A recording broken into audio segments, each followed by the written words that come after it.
सिद्धेभ्यः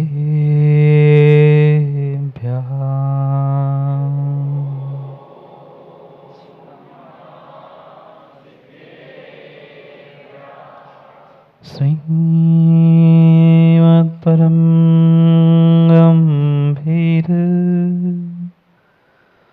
स्याद्वामोघलाञ्छनम् जियात्रैलोक्यनाथस्य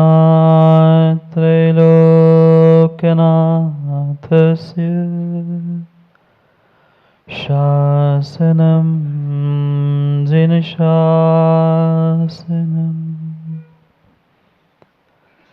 सिन्दूरप्रकरस्तपाकर्षिरः क्रोडेकसायाटवी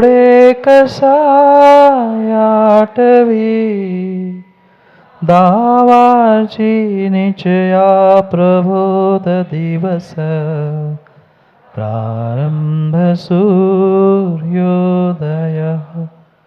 मुक्तिस्त्रीकुचकुम्भकुङ्कुमरसः श्रेयस्तरो पल्लव प्रोल्लासक्रमयो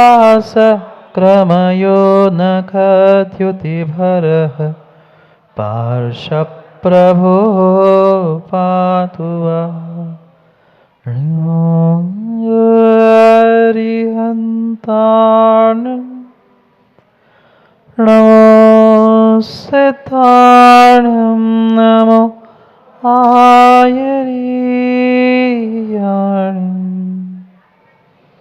नमो जायाणं नमो लोय सर्वसाहुणम्।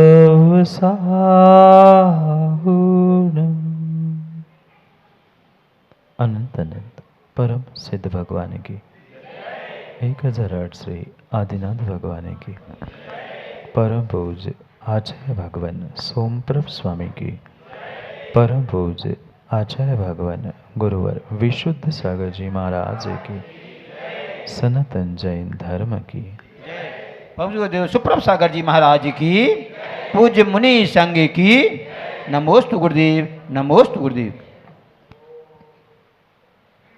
अंतिम देश वर्धमान स्वामी के शासन में हम सभी राज थे और उनकी यह पावन पीयूष देशना हम सभी के लिए परम उपकारी।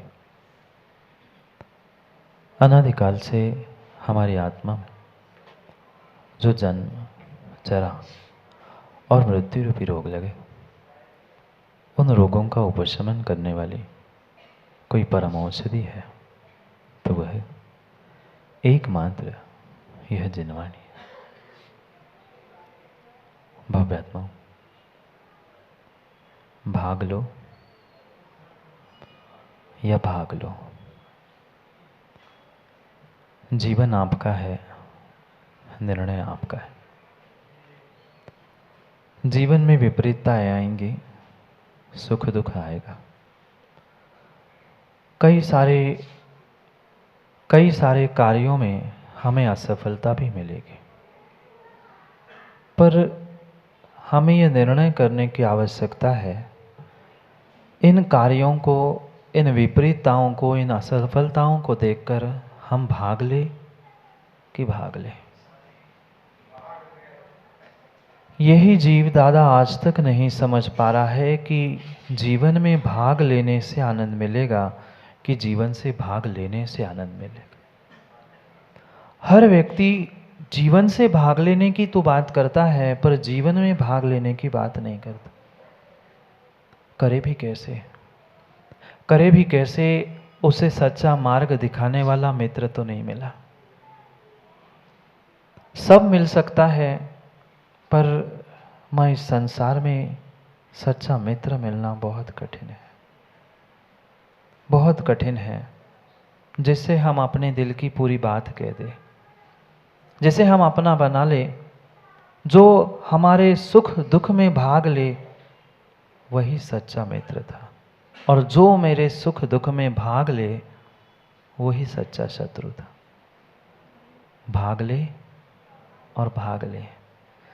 जो सुख के दिनों में, दुख के दिनों में एक सम्यक मार्ग प्रदर्शित करते हुए हमारे जीवन में सभी घटनाओं में भाग ले, वही सच्चा मित्र है। और जो देख कर ही भाग ले वो काय का मित्र है? काय का मित्र है? जीव विपरीतताओं को, असफलताओं को पल पल प्राप्त कर लेता है और उसमें भी जीवन से और अपने आप से भागने का प्रयास करता है। जो अपने आप से भाग जाता है, चाहे वह मित्र हो, सगा हो, संबंधी हो, घर परिवार का कोई सदस्य क्यों ना हो, पर वह भाग तो लेता है। क्या माँ दुखों में भाग लेता है? बोलो ना, मौन है। दुखों में भाग लेता है? भाग तो लेता है पर भाग नहीं ले पाता। हमारे दुखों को, हमारे सुखों को, हमारे अच्छाई बुराई को कभी भी वो बांट नहीं पाता, क्योंकि आज तक हमने कभी वह सोचा ही नहीं, देखा ही नहीं कि हमारे लिए वास्तव में सुख और दुखों में भाग लेने वाला, सहयोग करने वाला सच्चा मित्र कौन है। एक बार की घटना है, एक बहुत बहुत बड़ा राज्य था, बहुत सुंदर राज्य था। प्रजा भी वहाँ की सुखी थी, राजा भी धर्मात्मा था। राजा भी बहुत धर्मात्मा था। प्रजा की सेवा करना, सब कुछ अपने कर्तव्यों से वह कर्तव्यनिष्ठ था। पर अक्सर यही देखने में आता है कि जिसके पास बहुत होता है उसको भोगने वाला एक आध ही होता है, और जिसके पास कुछ नहीं होता है उसके पास बहुत कुछ होता है। इतनी संपत्ति राजा के पास थी, इतने गांव, इतना बड़ा राज्य उसके पास था, पर क्या करे, उसको भोगने वाला इकलौता बेटा था। क्या आप लोगों ने नहीं देखा? जिनके पास असीम संपत्ति, असीम धन होता है, उसको भोगने वाला एक आध दो ही होते हैं। और गरीब के घर जाके देख लेना, गरीब के घर जाके देख लेना, वहाँ तो लाइन लगी मिलती है। जहाँ खाने के लिए नहीं है वहाँ लाइन में लगे हैं, और जहाँ खाने के लिए है वहाँ खाने वाला नहीं होता। दाम बिना निर्धन रखे, तृष्णा वश धनवान। जहाँ खाने के लिए है वहाँ खाने वाला नहीं है, जहाँ नहीं है वहाँ खाने की मांगने वाले की ताते लगी है। वह राजा भी चिंतित था, विचार कर रहा था क्या करूं, इतनी सारी संपत्ति, इतना सारा मेरा राज, इतना बड़ा राज्य है, और इकलौता बेटा, क्या करे जाए, क्या किया जाए, कैसे उसे सम्यक मार्ग बताया जाए। अब मेरी ढलती उम्र है, चंद दिनों में मैं मर जाऊंगा, बेटे को कैसे समझाऊं। बस सुबह से शाम ये मित्र वो मित्र, इधर घूम रहा है इधर घूम रहा है। कुछ तो अपनी जिम्मेदारी समझे, कुछ तो अपनी जिम्मेदारी समझे। जीव दुखी क्यों है माँ, जीव परेशान क्यों है? क्योंकि आज तक उसने अपनी स्वयं की जिम्मेदारी नहीं समझी। किसी घर परिवार समाज की नहीं, अपने स्वयं की जिम्मेदारी समझ के वो अपने जीवन में भाग लेना तो कभी दुख नहीं हो सकता। पर वो भागना चाहता है, जिम्मेदारियों से भागना चाहता है, अपने जीवन से। इसलिए सबसे बड़ा दुख उन जीव के पास है जो जीवन से और जिम्मेदारी से भागता है। पिता विचार कर रहा था क्या किया जाए, क्या किया जाए, इसको अपनी जिम्मेदारी का बोध कैसे किया जाए। विचार करते करते ही रात में सो गया, विचार करते करते ही रात में सो गया। प्रतिदिन के भांति सुबह हो गई, और जैसे ही सुबह हो गई, जो दरबार लगना था, महल लगना था, महल पहुंच गया, दरबार, राज दरबार लग गया। वो अपने सिंहासन पे बैठ गया। राजा अपने सिंहासन पे बैठा था, और इतने में वह राजकुमार रोज की भांति नहा धोके अपनी प्रातः काल की सब क्रियाओं से निवृत्त होकर वह दरबार में पहुंच गया। संस्कारी था, सुशील था, जानता था बड़ों की आदब किस प्रकार से की जाती है, किसके साथ कैसा वार्तालाप किया जाता है, जानता था। सबसे पहले दरबार में आके राजकुमार ने पिता के चरण स्पर्श करने का प्रयत्न किया। जैसे ही बेटा पिता के चरण स्पर्श करने के लिए झुकता है, पिता जोर से अपने पैरों को पीछे खींच लेता है। बेटा चमक जाता है, आज क्या बात हुई? मैं रोज चरण छूता हूँ, रोज पिता कुछ नहीं कहते, आज मैं चरण छूने आया ही हूँ और पिता ने पैर पीछे कर लिए।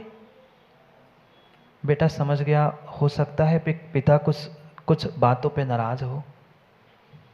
बेटे ने पुनः हाथ जोड़कर निवेदन किया, जय जिनेंद्र किया और अभिवादन करते हुए पुनः चरणों में झुकने लगा। और जैसे ही झुकने लगा, राजा बौखला पड़ा, चिल्ला पड़ा, अकल नहीं है तुम्हें? तुम मेरे बेटे कहने के लायक नहीं हो, तुम तो नालायक, तुम तो मूर्ख। दुनिया भर की बातें की, वो तो उसके तो जमीन ही खिसक गई बेटे की। कहते आज क्या हो गया?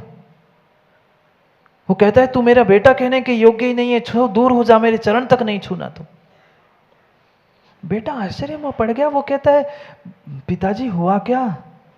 मैंने ऐसी कौन सी गलती कर दी, कुछ तो बताओ। वो कहते मुझे तुमसे बात ही नहीं करनी, मुझे तुमसे कोई बात ही नहीं करनी, तू मेरे नजरों से दूर हो जा।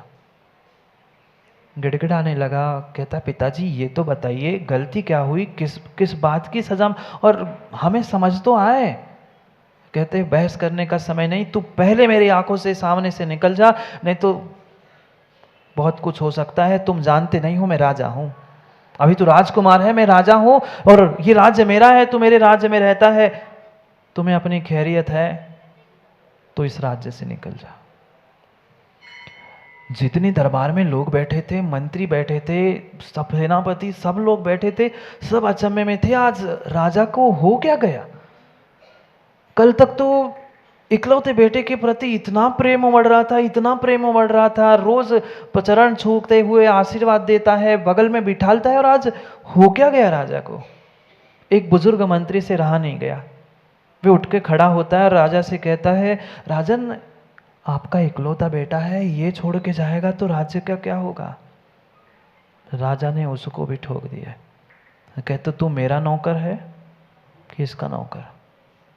तू मुझे शानपन दे रहा है, मुझे ज्ञान दे रहा है, मुझे अकल दे रहा है, मैं तेरा राजा हूं, मैं तेरा मालिक हूं, तुम्हें मैंने नौकरी पे रखा है, ज्यादा बात करोगे तुम्हें भी जाना पड़ेगा।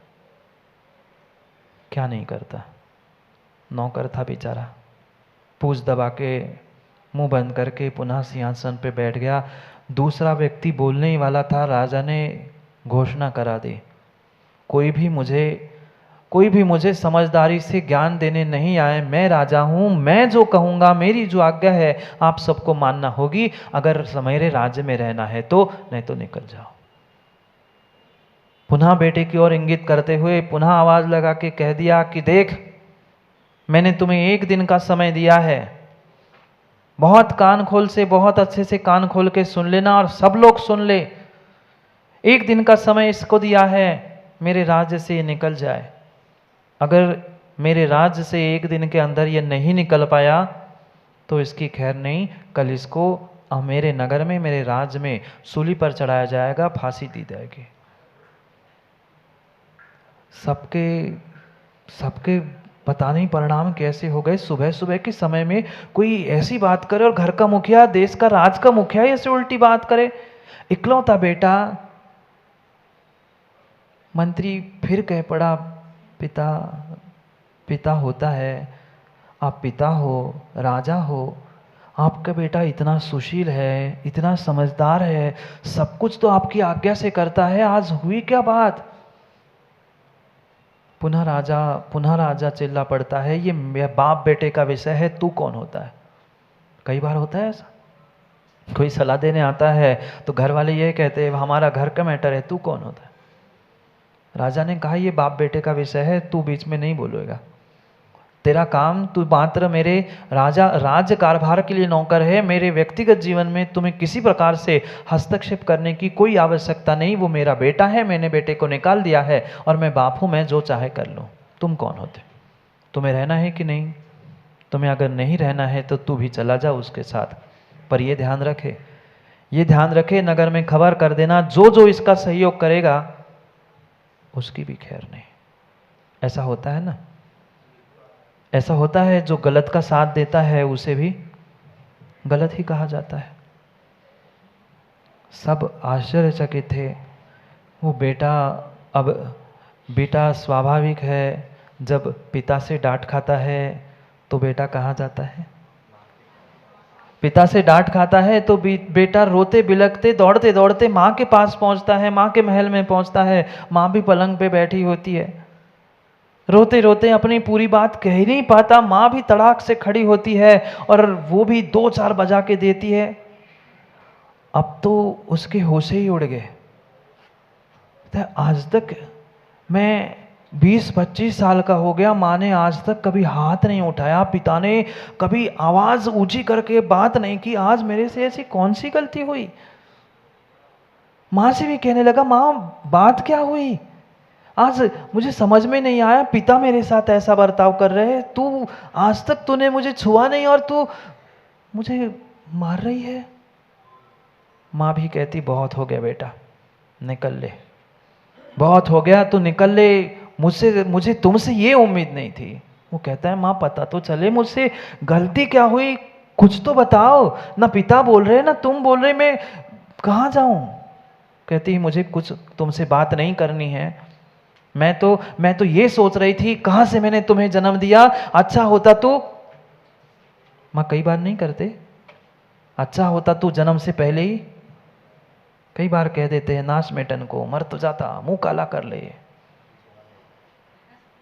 माँ ने भी कहला, मर जा, हमें नहीं मतलब, मैं तो धिक्कार रही हूं अपनी इस कोख को, वो इस काली कोख को धिक्कार रही हूं जिसमें मैंने तुम्हें 9 महीने पाला पोसा। बेटा विचार कर रहा था, राजकुमार विचार कर रहा था, बात हुई क्या अक्सर आखिर? मैं डांट खाने तैयार हूँ, सजा पाने तैयार हूँ, गलती मानने के लिए तैयार हूँ, पर पता तो चले कि गलती हुई क्या? बिना गलती के डांट, बिना काम की डांट, समझ नहीं आई। माँ ने पुनः जोर से आवाज़ लगाई और जैसी भूखी प्यासी शेरनी दौड़ती है किसी खाने के लिए, वह बेटे पर दौड़ पड़ी। बेटा मरता क्या नहीं करता, दौड़ के चला गया अपने कमरे में, जाके कमरा दरवाज़ा बंद करके फुदक के रो के उसने अपने मुंह को, अपने आँखों को लाल लाल कर लिया। 10, 15, 20 मिनट ही नहीं हुए थे गिनकर,